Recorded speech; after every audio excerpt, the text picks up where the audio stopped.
Hello there, welcome back. Today is my usual talky video of a Tuesday. You know, I discuss a subject and try and put my point of view on it. There was two last week. I managed to have two of these last week because I'd way too much to say. This week's back to just one, I hope. And the subject of this one is the difference between directors who started off as film fans and directors who didn't. That's probably the best way to put it.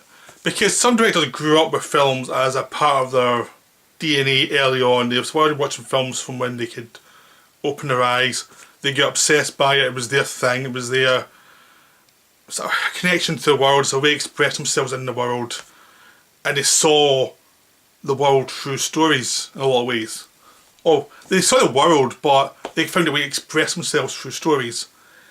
Against directors who either grew up without film influence because it wasn't their upbringing, or directors who started out before film was a big thing, so they're never going to grow up with that. They would probably grow up with books or photographs or plays or things. It wasn't their tradition to go to cinema, you know, because it's a different way. It is a way of how you express yourselves, because you're using the language of something else.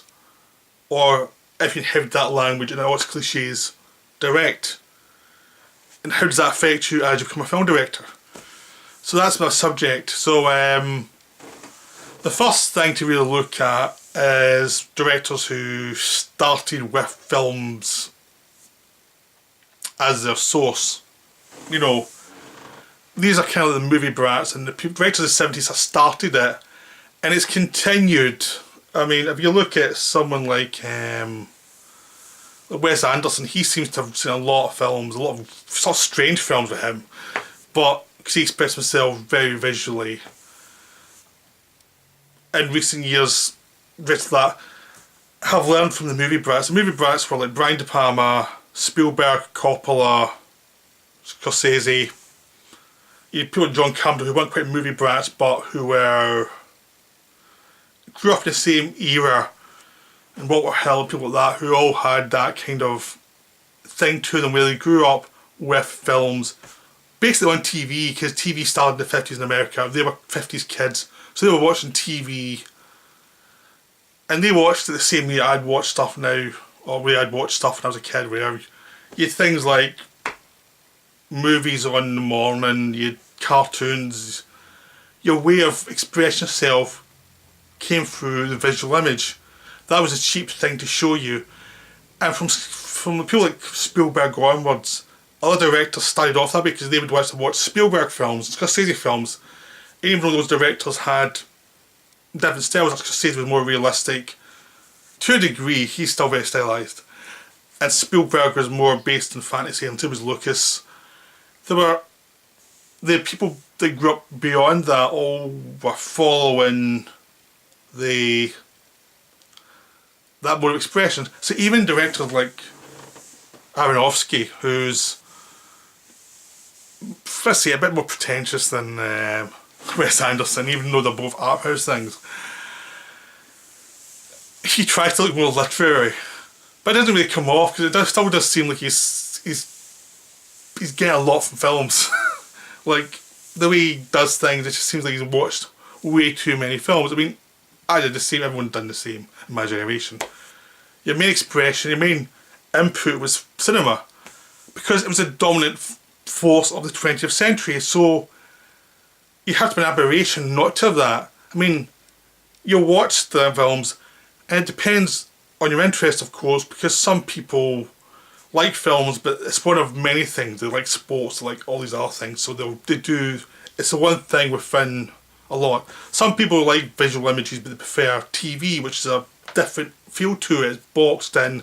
The storytelling is a bit more confined to certain genres. It's sort of like being like a detective novel fan or a romance novel fan, you know, because it's certain genres are going to repeat again and again through TV. Until recently, filmmaking was much more, it used to be a lot more diverse, and now it's becoming much more like that TV thing of genre specific, like it's a blockbuster, it's a art house film. but it's still the conventional thing. Everything's come through visual imagery. There's still some of us who are freaks who like reading, but it's gone from being the mass form of how to take in stories to being, it's not a niche, because a niche suggests that very few people do it. A lot of people still read. It's just, it's within a percentage of the population rather than more. It's like, it's compressed a little bit, but it's actually hit a kind of natural level where a lot of people don't read when they're younger, but they, as they get older they read, and it's found this natural level where a lot of people are still readers. People have Kindles, people have books. I think it hit the thing where some people had to read when they were younger, when there wasn't any films around, because that was the only entertainment. Now they don't have to, they can watch films, but they're still getting the same thing from it. And now the people who like reading, because they like reading, they like imagining the world via the description of the author, they've got their own little subset of people, of putting them in any population who like reading, and that's what they do. And that's what cinema's going to be as well eventually. When we get into VR and stuff, once they work that out, how to have VR, have the visual language of VR and not have the wires, film will be its own little thing. It'll be like classical cinema. You know, classical music will be classical cinema basically, and all the garbage Michael Bay stuff will be forgotten and the good stuff will be kept. But it'll be classical things where people watch a very museum-like level. So that's why I was talking like last week's video about the problem with Blu-rays maybe going is there is like a niche level, sort of like the books are now, where there is going to be a level of people who still like this stuff in the form of Blu-rays and DVDs, and that they'll find an audience there as well. It's segmenting the audience into whatever they like really, and you can probably make decent amount of money off it, but not like a fortune or anything. So it's that way really, and I hope this all makes sense. But we're all being influenced by visual image, visual storytelling, visual shortcuts to emotion. There's certain things that you can do that will get an emotional response, because you've always been trained to be respond to that. I mean, that's what Spielberg was so good at when he was younger. Like he knew the responses because he'd experienced them as a kid, and when he was a younger man, he still remembered how it was all done, and he had enough technical knowledge just in craftsmanship to be able to pull it off. I think it's all, he gets a bit more cynical, but he's kind of returned to something recently, and to be more like, I think he's a bit more relaxed now, so he can have a lot of imagery that works really nice again. But they were all tied to a sense of storytelling that they grew up with. They never went beyond that really. I mean, even Scorsese, he grew up with the 50s New York, the Marlon Brando stuff. He was the kid of that generation. Well, Spielberg was a kid of the Hitchcock generation. So was De Palma, where they were in different ways. De Palma was like the satirical version of that. De Palma was cynical. He took all that stuff and the over emotion and the operatic version. Spielberg was more naturalistic, sincere version of that. Kind of Hitchcockian mainstream things. Scorsese was more like the Kazan thing, but also seemed influenced a lot by like the Fritz Lang thing, where everyone's always going to hell.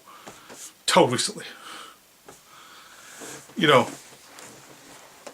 So they had their own. So these movie directors had their own influences, their own like things that showed them how to tell stories. You could tell that John Milius, for example, was really influenced by John Ford and those kind of romantic westerns and the sense of the West and of myth.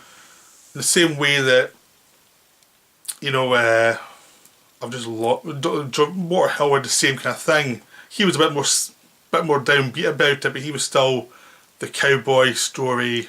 You know, John Carpenter was more influenced by Howard Hawks and horror movies, and did these dark melodramas, also Val Lewton like. You know, like John Carpenter is like a mix of Howard Hawks and Val Lewton. So they all had their own thing, but you could also, and they also had things from their real lives that would come through in the films. Like De Palma gets called the fakest director, but you actually look at his films and anything but his real life, you realise there's a lot of stuff in there that came directly from his real life. A lot of the really weird stuff you couldn't make up came from his life. Spielberg, the same, all the divorced families and stuff all came from his direct experience. Scorsese, the melodrama, apparently his family weren't like that, but his surroundings were. So it was, everyone had their own thing that they were expressing, but they were expressing them through images they've already seen, trying to subvert those images to something else. Sometimes more successful than others, but they were trapped within a conventional mode of storytelling, which they were going to express themselves through. That's kind of followed on. I mean, like, Soderbergh has been self-acknowledged he was a big fan of Richard Lester and a bunch of other unconventional film directors. As you can see that in his films, there's one foot in the mainstream, one foot outside the mainstream. It's like, he's very unconventional. And they have again, Wes Anderson, Paul Thomas Anderson. Paul Thomas Anderson seems to be one that's more, he's always a film fan, but he is trying to push what he's doing a bit more. He's trying to, he seems less impressed by the films he's seen than anyone else, even though he's probably a big fan of them. He does seem like he's trying to push against them a bit more. It's the best way I can explain it, really. Doesn't mean he's not tied to that mode of storytelling. He is. He was learned from what he would watch in films to learn how to tell stories. But he seems, if you look at There Will Be Blood and like some of his later films, he is pushing against what he was taught and extending time and extending how far you can go without dialogue, and very European influence, but he's trying something within the American idiom, but extend sequences and have very unsympathetic characters and twisted characters. He's trying something within that that's a bit more unconventional, but he's still influenced by that. But there are directors who weren't influenced by that. There were the directors who were born before that, and B, the directors who were born into the same generation as Scorsese, the movie brats, but had other interests that superseded them. So the generation of directors who were born before that, they come from theatre, they came from books. I mean, some of the John Huston, Bergman, Bresson, they are very much, you can see their imagination was formed by books. The films are, Huston's best stuff is always adaptations of literature. Like, he really appreciated books and the way they were told. And even Kubrick was the same, he adapted literature all the time. Even though he was a very film-based, his imagination was developed through imagery, he still had a old school respect for literature. So his imagination wasn't pure, even though he was a very cinematic figure. And the same with Orson Welles as well, when he came out of theatre. Those figures were genius at imagery, and almost to a fault where the images always seemed to be coming and somebody's taking over the films because they became more image dominant. They still had a big respect for literature. They still were, that was their imagination, was in literature. That was, you feel that was their gods, were writers rather than filmmakers. Like, they wanted to be writers. And this was a new format. They were going to work within it, they were going to be professional, they were going to enjoy themselves. But there was a part of them that wanted to be like writers. Like Bergman, most of his stuff is really carefully written and then it's adapted on the screen because he's good at visuals and he's good with actors, and he also has a theatrical experience. He knows how to express himself through like drama within the camera. But you don't ever feel with him that that's his only interest. It's just like that's what he found he was best for, was doing films. That's where he expressed himself best, and he found his place in film. And that was where he was going to stay, even though he always went back to theatre and did a lot of theatre productions, and he still worked in theatre after he retired from filmmaking. But you can tell a lot of his ambitions still were within filmmaking. Well, not within filmmaking, within theatre and literature. Same with Wells. Wells was a born filmmaker. Probably more than Bergman. Bergman was a show off. Be into radio, into theatre. He read a lot of books. A lot of his films are based on books or his adaptation of a book. He was very much in that world. He really revered certain writers. He really wanted some of the weirdness and complexity of writing to be in his films. So even though he was a very visual director, and he's very good with actors, he could really be careful. He's really good at choosing lots of supporting actors. He was really great with actors because he loved actors, and even though he was a show-off director and a show-off actor, he knew he needed actors to get his thing across. He really needed good actors. So even though he had a passion for it, passion for film, it became his lifeblood. As he got older, he became more obsessed with making films rather than theatre. He wanted something that would last. He became smitten with filmmaking and all its possibilities and editing and all the rest of it. He still was in love with literature, with theatre, with all that stuff. He still lived and breathed that. It was still within his imagination. You always think that Wells probably fantasised about going back to theatre a lot, but when he was older, but he was too fat and stuff. But you always had that film with him. So there's directors like that, Wells, who they were very much influenced by literature. Bresson as well, even though he was the most untheatrical director, he pared everything down. I won't go into Bresson much because I've just done a video on him.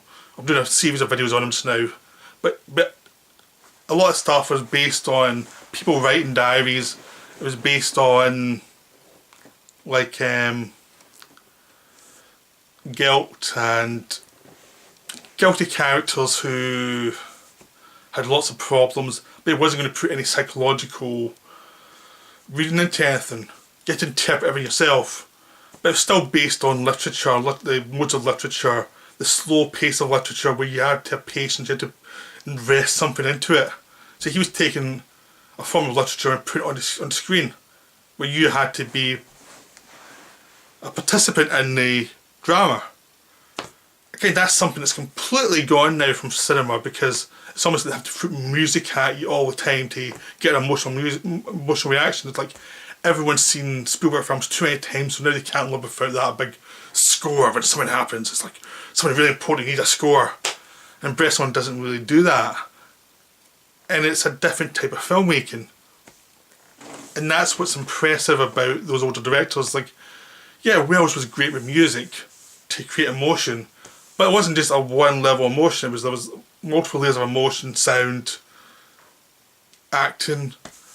There was complexity, which you lack a lot nowadays. Not every director. Someone like Paul Thomas Anderson or Wes Anderson.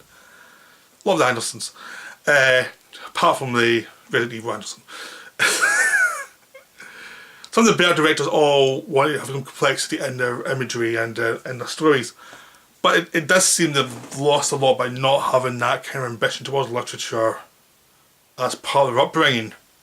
They've lost some of the faith in the idea of complexity of human beings. It is also the imagery that you're seeing human beings as a set of images rather than a psychologically complex person who does things you don't understand.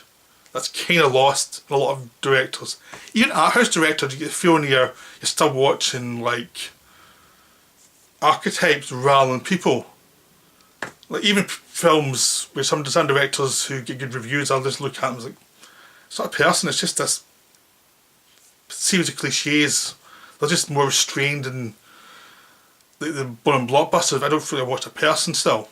And that's just something to do with upbringing. I don't have the imagination of literature and other forms of art to infect and to be reworked through film. That's just going to keep continuing throughout every other art form, because people have been influenced. The next art form has been influenced by film. It'll take some really good stuff from film, and then it'll get drunk in its own medium and miss some of the elements of film that was really important. I mean, it's just the way art works. And some art forms don't take anything from certain areas, and other forms do. So it's just like everything evolves over time. But anyway, I'll go back to my points. So Bresson was complicated, Welsh is complicated. John Huston loved literature. He was more mainstream. He liked a good narrative, but it was still based on characters and, you know, weirdo characters and losers. And I mean, you look at even like 70s Huston stuff like Wiseblood and Fat City.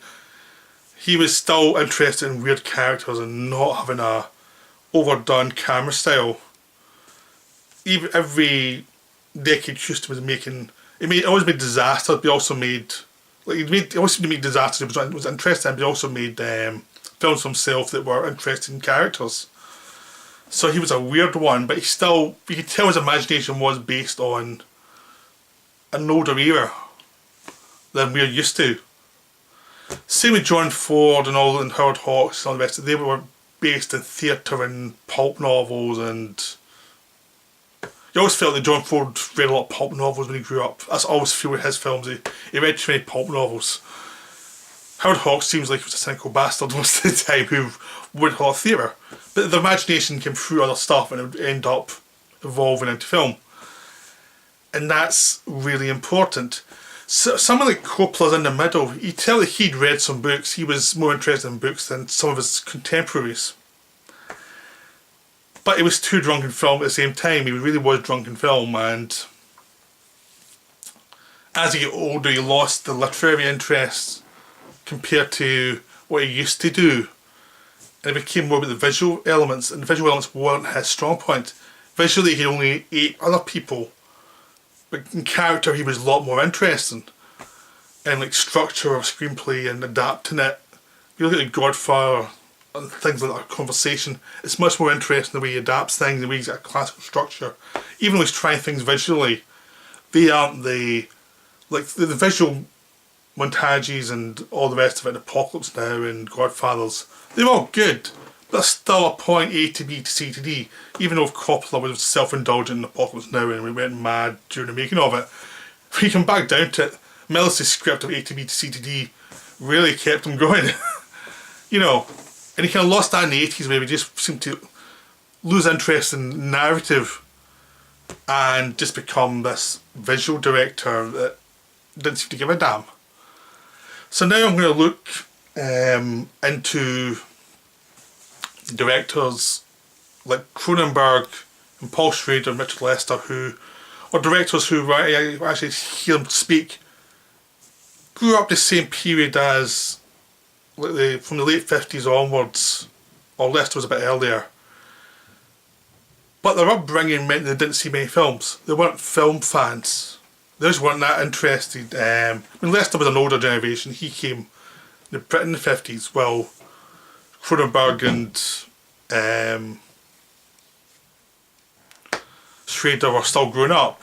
But he came from a family, I think it was readers, and they weren't really interested in film. So he came to film, he was like a child genius, and he ended up studying psychology. And he just came over because he hated psychology. He wanted away from the whole of America. So he came to Britain, and he was he made films that seemed very much based on lots of visual ideas. But there was also this weirdness to his films because he was more literary based and more based on the real world. So his films could be more multi-layered. There was cynicism, there was slapstick, he loved slapstick. So his films weren't entirely based in what came before. They were influenced by certain things that came before, like he liked Buster Keaton, he liked silent movies. But that was the only influence you really got with him, that was influenced by films. The rest of the time he was much more of a director who liked to have layers in his films. Like you had the main story, but you'd also have a comment on the story by the supporting players. There's always these weird deep background details that were always going through the films, showing the way the world was working behind the scenes. So in the Musketeer films, you had the main story, the swashbuckler, but you had all these other stuff about people trying to make a living behind the scenes and how poor the Musketeers actually were, and how hated they were by the royalty and all this stuff that you don't normally get in like a normal mainstream film. That's really seems to be Leicester's focus, is that the weirdness, like we did made the Beatles film, it's very stylised, but it was a very jokey film about the weirdness of their lives. So he's very slapstick. In some ways he did fall into the slapstick thing or been influenced by what he saw, but he was influenced by life as well, a lot more than some of these other directors, so that floated through. So you see stuff like Robin and Marion, even some of the Juggernaut, which was a Bob in a Boat thriller, but he did a lot of weird social commentary around it about Britain in the 70s, how it was just collapsing around them. So there was more to him than met the eye. Someone like David Cronenberg, he was originally a literature student and a science student. So he studied science, then he studied literature, and he got interested in filmmaking, and he made these weird obscure films when he was a student. But he originally wanted to be a writer, but then he found out that wasn't really for him. He was blocked because he was so influenced by certain writers that he couldn't find his own voice, really. So when he went to filmmaking, he could interpret all his obsessions through filmmaking, and it became a very individual voice. And that means Cronenberg films, from then on, they're all 1:8:5:1. They don't go for the widescreen ratio, they don't go for tons of explosions. They're about the ideas behind the situation. Like, even some of the Shivers, which was a special effects extravaganza, it's about the idea of this creature that's infecting people and making them into these sex zombies, and what it means. And later on, you get The Fly, instead of being a effects movie, it's a love story. And then Dead Ringers is all about the identity of these two twins. And even later on, the Viggo Mortensen films he's made with him, they're less special effects, they're more about character, about people changing a character to suit the circumstances, and what that means to personality. None of this is stuff you'd get in most filmmakers. Most filmmakers would not be interested in. There's nothing visual there, there's no storytelling hook that's based in their imagination, based on their upbringing. Because Cronenberg's a literary director. And that comes across, especially when you compare to someone like Scorsese, who was a director influenced by other things, but he was directly a filmmaker rather than someone who used filmmaking to express something that came from somewhere else. Which is probably why I like those kind of directors more. Because I was a reader as a kid. I still like reading if when I get a chance. I can't read as much as I used to. I really wish I'd read more, but I just can't. But I appreciate that. And someone like Paul Schrader, who famously wasn't allowed to see films when he was young. Filmmaking was a sin. Images were a sin. He was based in a theological upbringing. So his film imagination is based on ideas. Visual ideas that were theological becoming physical and theatrical within a film. Which means his films always have a weirdness to them, which is why I think they're, as a director, he's never become a big mainstream hit director. Because his ideas aren't mainstream, they're not within the zeitgeist of what people want nowadays. They're based on something that's long past. So it comes across as cold to certain people, to a lot of people, but it makes it really interesting for me. So that's why it's so fascinating, because his imagination is coming from somewhere else. So you get directors like that, but there is a limit to how much they'll be accepted. Cronenberg's not been a big hit director, apart from an odd one or two. You know, Schrader's the same. He American Gigolo, and once in a while he has something like autofocus. But he's had a lot of disasters too, so it's just one of those things. I hope you enjoyed that. I'm not going to ramble on anymore. I just want to talk about what the differences are. They're just different. I mean, they're not... I go towards the more literary based originals in some ways, because it is more tied to my personality. Other people might just go towards the ones who are film brats who are more in love with the imagery. It just depends on what's your thing, what's your passion. I think you can like both, like I do, but there's a difference in it. But I'm interested to see how it evolves, because it's definitely evolved from the movie brats to the next generation, like Paul Thomas Anderson stuff, who seem to be also read books as well. It's been influenced by the 70s writers who didn't become filmmakers. So there's always ebbs and flows of different people in different genres that, or different mediums that maybe aren't as big as they used to be, but are still important in the imagination of people, but just in a different way than before. So that's also important. So it'll be interesting to see how this evolves, who the next generation of imagination will come from. But I hope you found this interesting. I hope you enjoyed it. We'll be back soon with another video.